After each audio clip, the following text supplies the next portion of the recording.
On March 17th, 1997, Cartoon Network came out with a block of programming that introduced an entire generation of anime, and it was called Toonami.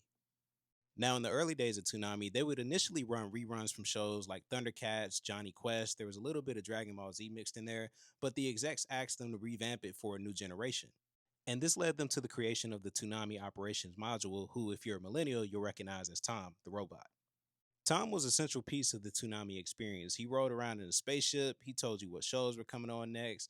He always had a joke or two in between stuff. It really was like a creative rapper for what this anime experience was. And the music was dope. Shout out to Joe Boy Visual on that. Now, fun fact is the first year that Tom was introduced, he was actually voiced by the same person who voiced Krillin on Dragon Ball Z. But in the years after that, he was voiced by Steve Bloom, who we see here. And these are some of the other characters he's voiced here and there on Cartoon Network.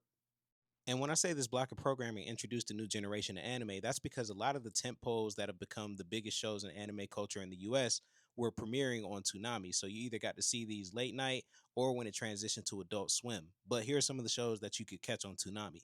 Now, of course, we can kick things off with Dragon Ball Z, one of the biggest IP franchises in the world, period, but that's table stakes.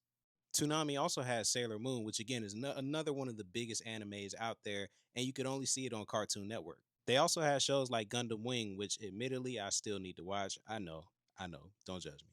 And of course, over the years, the lineup took some changes. So when it first premiered, this is kind of what the Toonami lineup was like, a mix of Dragon Ball Z, Gundam, Thundercats, and Ronin Warriors at the bottom. And as the years went on, you can see that Tom has gone through some changes. And like most good things, Toonami eventually hit a rough patch. Now, around 2008, the world of media was kind of going through things, right? We hadn't quite transitioned from streaming, but TV in general was on the decline. And because of low ratings, Toonami got canceled. But a prank in 2012 actually brought it back. In 2012, for April Fool's Day, they brought back Toonami programming for one night. The original Tom the Robot, the classic lineup, everything. And the response to it was so massive that they said, okay, you got us. We'll bring it back. And ever since then, Toonami has been back officially as a full piece of the programming on the late night, especially on the weekend at Cartoon Network. In the years after, it kind of molded with Adult Swim. So then you had like Toonami Adult Swim that showed up on the late nights.